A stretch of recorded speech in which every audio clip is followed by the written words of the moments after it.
The chair calls Jordan Smelley.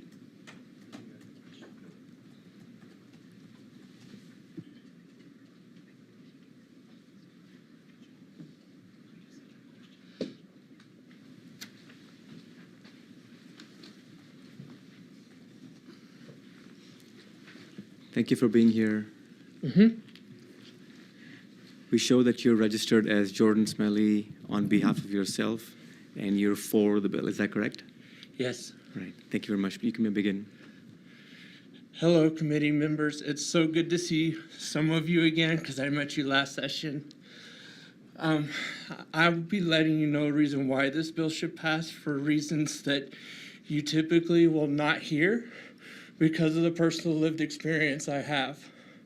And please understand the issues I'm about to bring up I have brought before Texas HHSC, as well as Texas HHSC State Medicaid Managed Care Advisory Committee, and they have refused to do anything.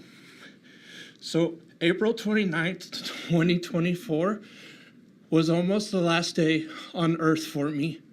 Not because of a car wreck, not because of illness, but because of an active attempt to end my life due to trauma from my rights during the Medicaid fair hearing process being consistently violated by Texas HHSC. It is not fair to those of us that are appellants to have our right to bring witnesses and our right to establish all pertinent facts and circumstances for the reason for the hearing violated.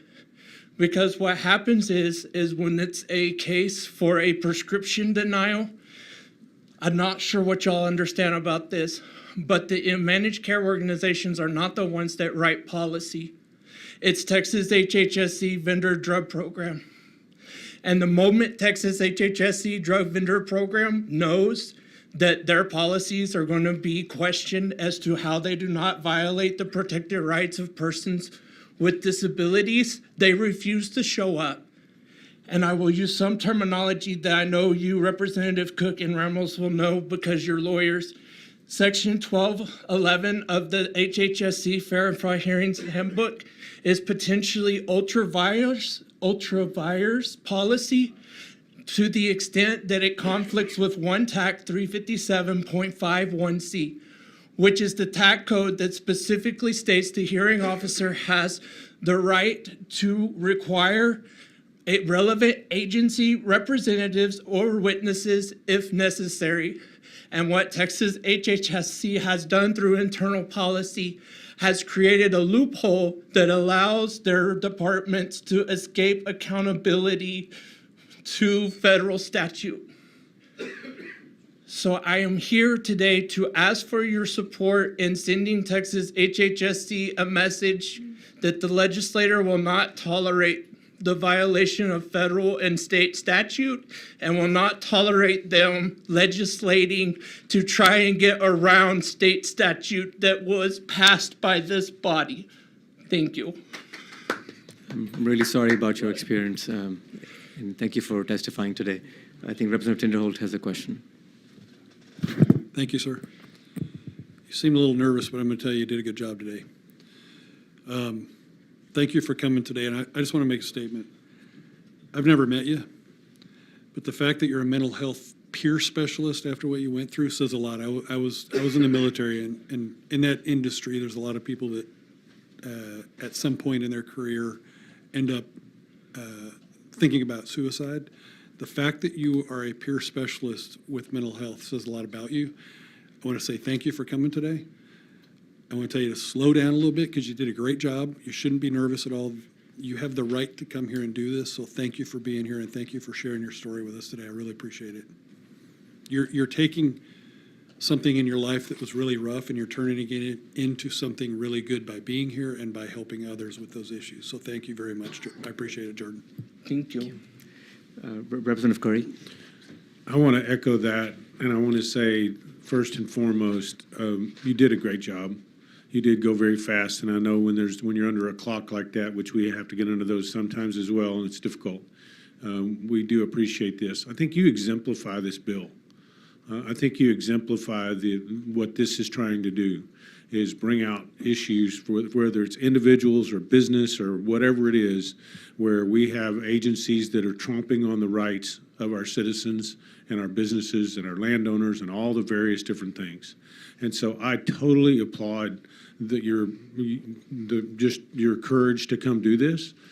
And what I was going to say is don't ever be worried about the clock, because one of us will recognize that you have more to say. And if you have more to say, I'll just plain ask you, do you have more to say? And I'll give you time while you're answering whatever question I just didn't ask. Representative Rodriguez. Oh, is he? No, sorry. I'm asking the Oh, question. okay, Do you you asked have- him. I'm sorry. Yes, Okay. I do have a little more to say if I could have like a sentence to wrap up. Yes, you may. Okay. I've kind of heard a lot of talk today about efficiency and cutting cost. And just so y'all are aware, the cost to the state for 7 days inpatient hospitalization and 6 weeks of intensive outpatient is $11,747.42. And that's for one person. So every time someone goes through an experience like I have, and they have divine intervention and end up getting the help they need, that's about over $11,000 the state's wasting because they're violating federal and state statute. Thank you. I think it's much higher than that. I think that's quite an understatement, actually, but I appreciate your testimony today, and thank you for coming. Nothing further, sir.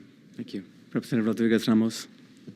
Thank you, Mr. Chairman. And thank you, Jordan. I remember that beautiful smile from our former hearing. So I very rarely agree with my colleague here as a Democrat and Republican on both sides of our spectrum here.